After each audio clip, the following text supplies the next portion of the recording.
Dear students, अभी हम future tense की बात करेंगे। जैसे इससे पहले हमने क्विक रिवीजन की पास्ट टेंसेस की, और उसमें हमने कहा कि प्रेजेंट और पास्ट दोनों की तो उसमें हमने कहा कि 4 शेड्स हर या 4 फॉर्म्स होती हैं हर टेंस की। अच्छा, तो फ्यूचर की भी इसी तरह, फ्यूचर टेंस की भी 4 डिफरेंट फॉर्म्स हैं, और मुख्तलिफ मौक़ों पे मुख्तलिफ forms according to the situation हम यूज़ करते हैं। जिस सिचुएशन में आप होंगे उसके उसके हिसाब से आप वो फॉर्म्स यूज़ करेंगे।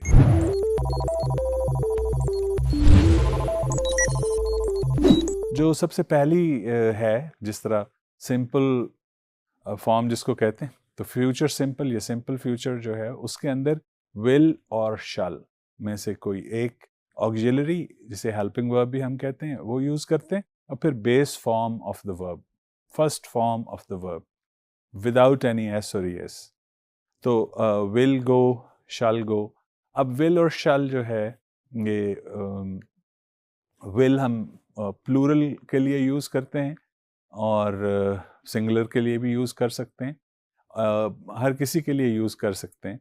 लेकिन शल जो है वो हमेशा हम यूज करते हैं आई और वुई, यानी जो पर्सनल प्रोनाउंस हैं, सिंगुलर हो आई या प्लूरल हो वुई, उसके लिए। लेकिन अब इतना ज़्यादा ये आप यूं समझिए कि एक क्लिप होगी है, इसकी पूरी विल और शल बोलने में इस्तेमाल कम ही होता है। बोलने में आइल, हील, व्हील, आपको सिर्फ इल की साउंड जो है वो सुनाई देती है, उसके अलावा कुछ नहीं पता चलता। And both are fine. आप इवन विल को भी आप आई और वी के साथ यूज कर सकते हैं, लेकिन जब आप डिटर्मिंड हो कि कोई काम, या सर्टन हो, श्योर हो कि कोई काम जरूर होगा फ्यूचर में, तो उसके लिए हम विल आई और वी के साथ भी यूज कर लेते हैं। तो जो first form of the simple future form of the verb है वो क्या है? Will and shall plus first form, base form of the verb. Let's look at a couple of sentences. She will go to Multan next week. She will go to Multan next week. Will go. Next sentence देखिए. We'll meet the principal tomorrow. आपने देखा इसमें apostrophe और double L डला हुआ है. ये short form है. Will, he'll जो मैं बोल रहा था. तो आप इसको इस तरह भी लिख सकते हैं. लिखने में भी acceptable है. अपॉस्ट्रोफी जिसे कहते हैं, कॉमा छोटा सा और उसके बाद double L, it conveys both will and shall. तो विल जो सेंटेंस था वो क्या था? Will meet the principal tomorrow.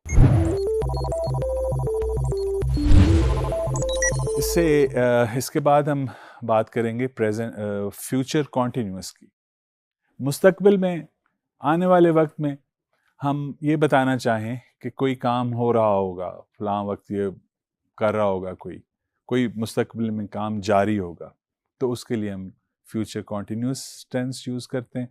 और इसकी फॉर्म कॉन्टिन्यूस है, जैसे पहले भी पता है आपको, आईएनजी वाली फॉर्म तो जरूर लगती है वर्ब की। फ्यूचर के लिए जो ऑक्सिलरी लगती है वो विल या शल और be, will be doing, shall be doing, ये फॉर्म है इसकी। और यानी will shall be plus verb present participle, ing वाली form. Let's have a look at a couple of sentences. They will be reaching Gilgit at 5 p.m. tomorrow. They will be reaching Gilgit.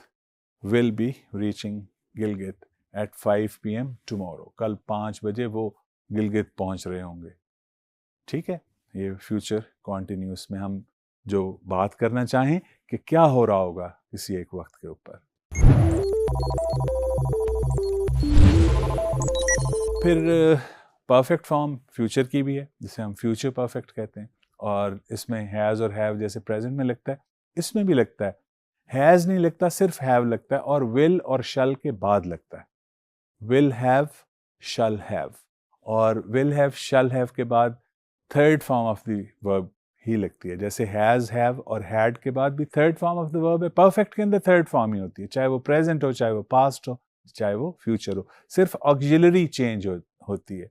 जैसे present में has है, have है, past में had है, और future में will, shall, have, फिर आगे past participle form of the verb है।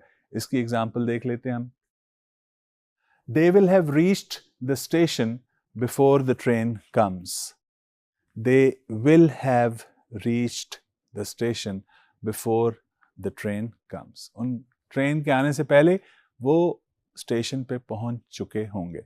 यानी कोई ऐसा काम जो आप फोरसी कर रहे हैं, समझ रहे हैं कि ख़त्म हो चुका होगा फ्यूचर में, कंप्लीट हो चुका होगा फ्यूचर में, तो they will have reached the station before the train comes.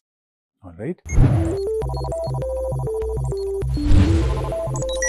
और जिस तरह बाकी सब की भी परफेक्ट कॉन्टिन्यूस है, इसी तरह फ्यूचर की भी फ्यूचर परफेक्ट कॉन्टिन्यूस फॉर्म है, जो हम तब इस्तेमाल करते हैं जब बताना चाहें कि फ्यूचर में कोई काम कंटिन्यू कर रहा होगा, हो रहा होगा, चल रहा होगा, या कोई स्टेट, कोई हालत चल रही होगी, तो उसके लिए हम फ्यूचर परफेक्ट कॉन्टिन्यूस, और कॉन्टिन्यूस है तो वर्ब की फॉर्म जो होगी वो तो आईएनजी वाली है, और फ्यूचर है तो फिर will, shall, have been.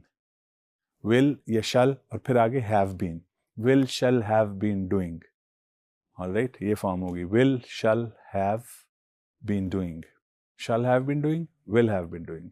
Let's have a look at an example of future perfect continuous tense.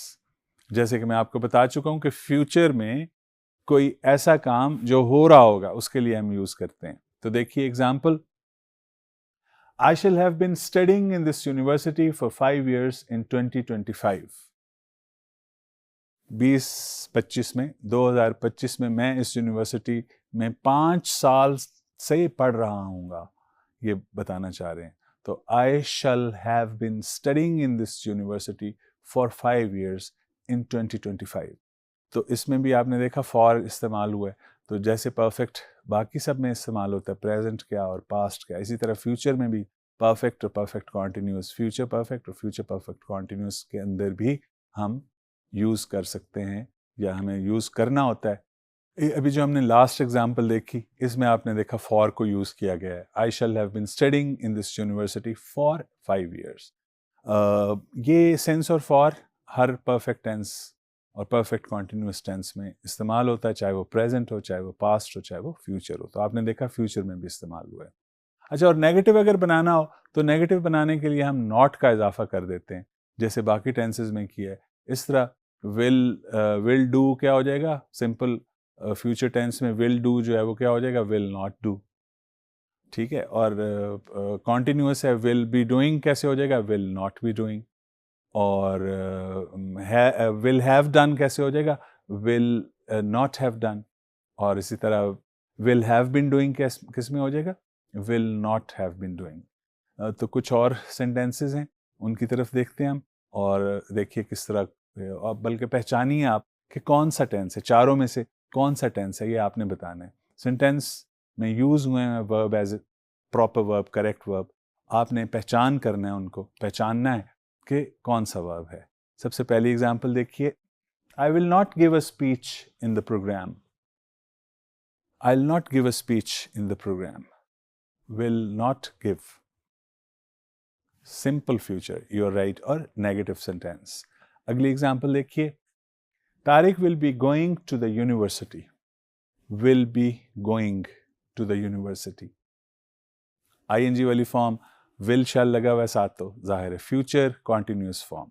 Next example देखिए, Tania will not have reached the place by now. Tania will not have reached. Will have reached, will not have reached. Perfect, बिल्कुल perfect है और future perfect है, सिर्फ future perfect है, continuous नहीं है, ING वाली फॉर्म नहीं. अगली एग्जांपल देखिए, she will be singing classical songs in the program. She will be singing classical songs in the program. Will be singing. Ji, right. Future continuous forms. इससे अगली example देखिए, he will help you to do the project. Will help. Simple future. अगली, Alina will have done the assignment by tomorrow noon. Will have done. Alina will have done. Perfect. Perfect future. Future perfect है. Absolutely right. Next example देखिए. We will have reached home before you come. will have reached. Again, this is right, future perfect tense. And last example, they will have been building the hostel for 2 years in 2023. They will have been building the hostel. Have been building.